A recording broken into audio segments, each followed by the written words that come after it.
ये है आज की आधुनिक अयोध्या। तो चलिए इसे गहराई से जानने की शुरुआत करते हैं। बस अड्डा। राम मंदिर से 7 किलोमीटर की दूरी पर 14 बीघा जमीन पर 219 करोड़ की लागत से लखनऊ हाईवे पर नया बस अड्डा बनकर तैयार है। Railway station. मंदिर से 1 किलोमीटर की दूरी पर 240 करोड़ रुपए में नया रेलवे स्टेशन डिजाइन किया गया है। भविष्य में अयोध्या से दिल्ली, मुंबई, चेन्नई, बेंगलोर, पुणे, कोलकाता, नागपुर, लखनऊ और जम्मू जैसे शहरों के लिए विशेष रेलगाड़ियां चलाई जाएंगी। हवाई अड्डा। 1450 करोड़ रुपए में लगभग 1300 बीघे में फैला हुआ प्रयागराज हाईवे पर नाके के पास बनाया गया है नया एयरपोर्ट। यहाँ से राम मंदिर की दूरी से 12 किलोमीटर है। भविष्य में कई बड़े महानगरों के लिए सीधे उड़ानें उपलब्ध होंगी। घाघरा जलमार्ग। अगर आपके पास अपनी खुद की मोटर बोट है तो छपरा से घाघरा यानी सरयू नदी की सैर करते हुए लगभग 300 किलोमीटर नदी में चलकर भी अयोध्या पहुंच सकते हैं। भविष्य में इस रूट के लिए भी मोटर बोट चलाए जाने का प्रस्ताव है। राम मंदिर।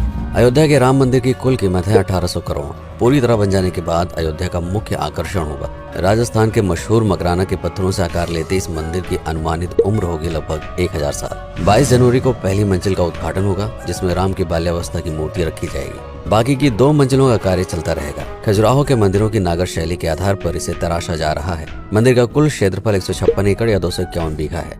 हनुमानगढ़ी। राम मंदिर से लगभग 800 मीटर की दूरी पर स्थित है हनुमानगढ़ी। मंदिर के आवासीय परिसर को मिलाकर ये लगभग 52 बीघे में फैला हुआ है। मंदिर की 76 सीढ़ियां चढ़कर हनुमान जी के दर्शन के बाद ही राम मंदिर में जाने का विधान है। यह मंदिर अयोध्या शहर के ठीक बीच में एक ऊंचे टीले पर बना है। शहर की तरफ आने वाले आक्रमणकारियों के आने की सूचना यहीं से प्राप्त करके अयोध्या के राजा तक भेजी जाती थी। इतिहासकारों के अनुसार जितनी बार भी अयोध्या पर आक्रमण हुआ उतनी बार इस मंदिर को भी विध्वंस झेलना पड़ा। हालांकि सन्यासियों ने हर बार इस मंदिर को फिर से खड़ा किया। आज ये मंदिर रामानंद संप्रदाय और निर्वाणी अखाड़े के अधीन है। राम की पेड़ी। अयोध्या को सरयू नदी की भयंकर बाढ़ से बचाने के लिए इस बांध का निर्माण किया गया था, जिस पर श्रद्धालुओं के स्नान के लिए कई घाट बना दिए गए थे। इतिहासकारों के अनुसार जितनी बार भी बांध टूटता था, सरयू का पानी अयोध्या की गलियों में घुस आया करता था। इसी बाढ़ से बचने के लिए पूरे अयोध्या में जगह जगह पर ऊंचे टीले बनाए गए थे, जैसे राम टीला, हनुमान टीला, लक्ष्मण टीला। आज ये बांध अयोध्या का मुख्य पर्यटन स्थल बन चुका है। हर दीपावली पर यहाँ लाखों दिए जलाकर रामायण की उस घटना को उत्सव के रूप में मनाया जाता है जब श्री राम अयोध्या वापस लौटे थे। अयोध्या के कई बार उजड़ने के पीछे एक कारण इस नदी को भी माना जाता है। हालांकि इसी नदी की वजह से यहाँ पर गन्ने की खेती बड़े स्तर पर की जाती है। लता मंगेशकर चौराहा। नया घाट और बस स्टैंड के पास ही अयोध्या का मुख्य चौराहा 6.7 करोड़ रुपए में बनकर तैयार हुआ है। पद्मश्री से सम्मानित राम सुथार जी ने 2 माह के कठिन परिश्रम के बाद इस 40 फीट लंबी वीणा को आकार दिया। 14 टन की इस वीणा को लता जी के स्मृति चिन्ह के रूप में यहाँ पर लगाया गया है। इसीलिए इसका नाम नया घाट चौराहे से बदलकर लता मंगेशकर चौराहा कर दिया गया है। धर्मपथ। नया घाट से कुछ पहले सड़क के दोनों तरफ 30 फीट ऊंचे 40 सूर्य स्तंभ लगाए गए हैं, जिसे धर्मपथ का नाम दिया गया है, जो श्री राम के राजकुल सूर्यवंश का प्रतीक है।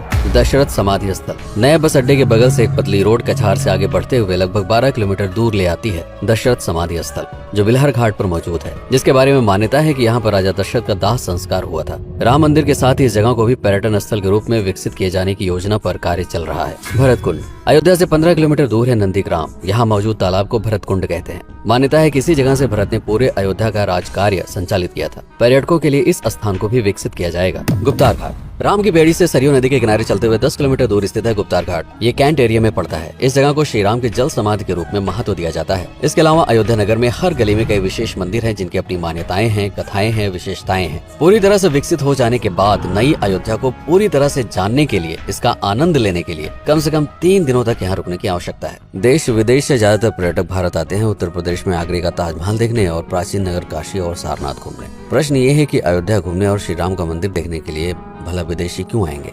और इसका कारण है भारत में लिखी गई राम कथा की सबसे पहली और प्राचीन पुस्तक रामायण। भारत में रामायण के अलावा कंबोडिया में रीमकेर, थाईलैंड में रामकियन, जो कि वहाँ की राष्ट्रीय पुस्तक है, इंडोनेशिया में ककनिक, नेपाल में भानुभक्त रामायण जैसी पुस्तकों में वाल्मीकि की रामकथा से प्रेरणा लेकर इसे अपने अपने देश की संस्कृत के हिसाब से फिर से लिखा गया है। पात्रों के नाम, कुछ नई घटनाओं के अलावा मूल रामकथा सभी में एक जैसी है। इसके अलावा भारत में ही रामकथा को लेकर संस्कृत में 7 संस्करण, हिंदी में 3 संस्करण, गुजराती में 47, उड़िया में 14, तेलुगु में 5, कन्नड़ में 4 और अन्य भाषाओं में लगभग 17 संस्करण मौजूद है। इसके अलावा लिखे गए नाटक, कविताएं आदि को भी अगर मिला दिया जाए तो इस दुनिया में 300 से अधिक तरह से राम कथाएं बार बार लिखी गई हैं। इन सभी राम कथाओं पर कई विशेषज्ञों ने समय समय पर अध्ययन किया और अपने विचार दिए। Father Camille Bulcke, Hermann Jacobi, Wendy Doniger, Edward अल खरर, Alf Hiltebeitel, Paula Richman, Aubrey Menon, Ramesh Menon, Radha Vishwanath, Shantanu Gupta, Meenakshi Jain, Lala Sitaram, Swami Gyanananda Saraswati जैसे कई लोगों ने समय समय पर रामकथा को लेकर गहन शोध किया और इसमें छिपे हुए मूल कथा के साथ ही इसके इतिहास को समझने का प्रयास भी किया। राम कथा थी कौशल प्रदेश के द्वारा किष्किंधा और लंका पर विजय प्राप्त करने की, पहली बार एक अखंड भारत के निर्माण की। रामायण महत्वपूर्ण इसलिए हो जाता है क्योंकि ये अखंड भारत युद्ध से अधिक व्यक्ति के आदर्शों, सूझबूझ, मित्रता जैसे गुणों से स्थापित हुआ। रामायण एक ऐसा डॉक्यूमेंट है जो ये समझाता है कि भारत पहली बार एक कैसे हुआ। इसलिए ये गाथा न तो कभी भुलाई जा सकती है और न ही कभी मिटाई जा सकती है। और आज की अयोध्या उसे अखंड भारत का एक प्रतीक है, अपनी संपन्नता के कारण जिसने समय समय पर बाहरी आक्रमणकारियों का भी सामना किया। अयोध्या की इसी संपन्नता ने यहाँ पर मुगलों को भी आकर्षित किया। महात्मा बुद्ध भी यहाँ पर रुके, सिखों के गुरु साहब भी आए और जैन धर्म के तीर्थंकर भी। सिर्फ आए ही नहीं बल्कि उनके अनुयायी यहीं पर बसते चले गए। अयोध्या कितनी बार बसी, कितनी बार उजड़ी, इसके बारे में बहुत अधिक प्रमाण उपलब्ध नहीं है। सूर्यवंश के पतन के साथ ही अयोध्या का भी पतन होता रहा। बीच में कई सौ सालों तक अयोध्या मानो विलुप्त सी हो गई। इसका कारण क्या था, इसका कोई प्रमाण नहीं है। अयोध्या को फिर से खोजकर उसे स्थापित करने में बार बार राजा विक्रमादित्य का नाम आता है, लेकिन विक्रमादित्य एक उपाधि है जिसे कई राजाओं को दिया गया था। तो ये कहना मुश्किल है कि किस कालखंड के कौन से राजा ने ये कार्य किया। कुछ विशेषज्ञों का मत है कि यह काम उज्जैन के राजा विक्रमादित्य ने किया होगा।